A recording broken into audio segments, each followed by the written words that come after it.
Абай Құнанбаевтың 26-шы қара сөзі. Біздің қазақтың қосқан аты алдында келсе, түсірген балуаны жықса, салған құсы алса, қосқан иті өзгеден озып барып ұстаса, есі шығып бір қуанады. Білмеймін, содан артық қуанышы бар ма екен?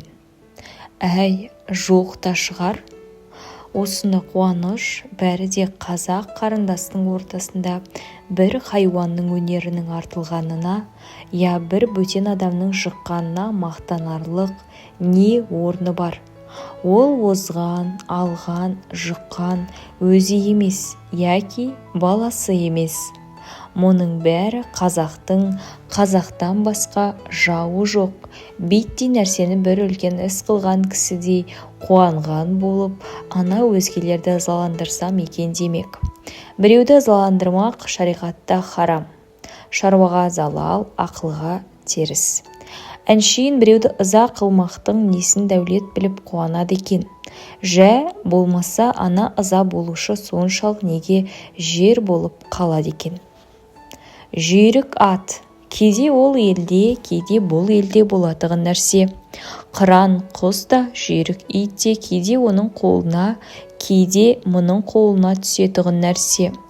Күшті жігіт те үнемі бір елден шыға ма? Кейде ана елден, кейде мына елден шығады. Мұның бәрін адам өз өнерменен жасаған жоқ.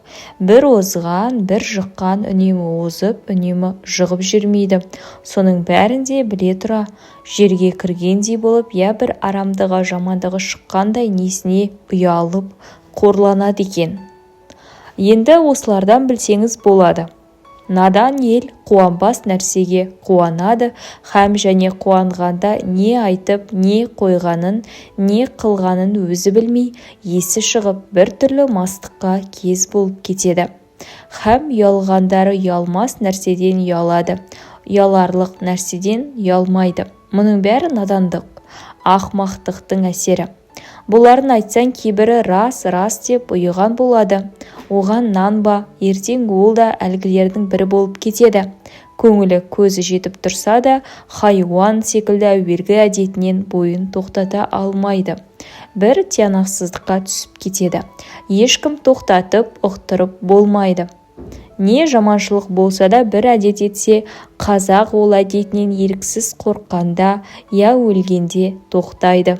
Болмаса ақылына жеңгізіп, мұным теріс екен деп біліп, ойланып, өздігінен тоқтаған адамды көрмессің.